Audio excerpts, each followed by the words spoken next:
Hello friends, आज हम बात करेंगे a few very common myths about IVF के बारे में। सबसे पहला, जब भी कोई कपल हमारे पास आईवीएफ के लिए आता है, तो उनका सबसे पहला क्वेश्चन होता है, मैडम क्या ये बच्चा हमारा होगा? तो यहाँ पे एक बहुत ही ज़रूरी बात समझने की है।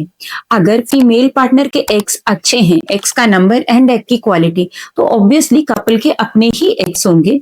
एंड ऐसे ही अगर सीमेन एनालिसिस अच्छी है, यानी कि स्पर्म काउंट ठीक है, स्पर्म मोटिलिटी ठीक है, मॉर्फोलॉजी ठीक है, तो हम हस्बैंड का ही सीमेन या स्पर्म यूज करेंगे। सम केसेस कुछ कपल्स में जिसमें एग्स बहुत खराब क्वालिटी के होते हैं या वीक होते हैं या सीमेन में प्रॉब्लम होती है, और अगर हम डोनर यूज भी करते हैं तो ये हमेशा कपल की कंसेंट के साथ किया जाता है, क्योंकि फीमेल के केस में हमें ओसाइड डोनर को एआरटी बैंक से लेना है, तो उसकी अलग एक फीस जाती है जो आपको पे करनी पड़ेगी। सेकेंड थिंग, अगर हमें स्पर्म डोनर लेना है यानी सीमेन डोनर लेना है, वो भी प्रॉपर ऑथराइज्ड एआरटी बैंक से लिए जाते हैं और वो हमेशा कपल की कंसेंट से ही किया जाता है। सेकेंड मिथ, मैडम आईवीएफ में क्या हमें बेड रेस्ट करना पड़ेगा? तो ऐसा बिल्कुल भी नहीं है। हमारे बहुत सारे पेशेंट्स ऐसे हैं जो दोनों ही हस्बैंड एंड वाइफ वर्किंग होते हैं। एम्ब्रियो ट्रांसफर के 2 घंटे बाद आप अपनी नॉर्मल रूटीन एक्टिविटीज को कर सकते हैं, कोई बेड रेस्ट नहीं करना पड़ता।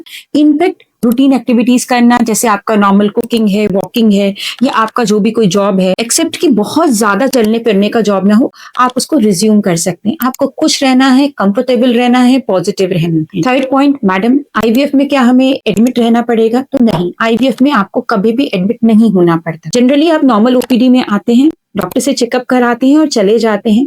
जिस दिन आपका पिकअप होता है उस दिन ओवरऑल 4 से 5 घंटे आपको हॉस्पिटल में रहना है, जिसमें एक हल्की बेहोशी में आपके एग्स बाहर निकाल लिए जाते हैं, और जब आपका 2 से ढाई घंटे बाद बेहोशी का इफेक्ट खत्म होता है तो आपको घर वापस भेज दिया जाता है। एम्ब्रियो ट्रांसफर वाले दिन, एम्ब्रियो ट्रांसफर के बाद 15 मिनट बाद आप उठ के अपनी नॉर्मल एक्टिविटीज कर सकते हैं। हाँ, अगर आपका घर ज्यादा दूर है, मीन्स 2 घंटे 3 घंटे की रास्ता है, तो हम कहते हैं कि 3 से 4 घंटे बेड रेस्ट करके फिर आप आराम से अपने घर जा सकते हैं।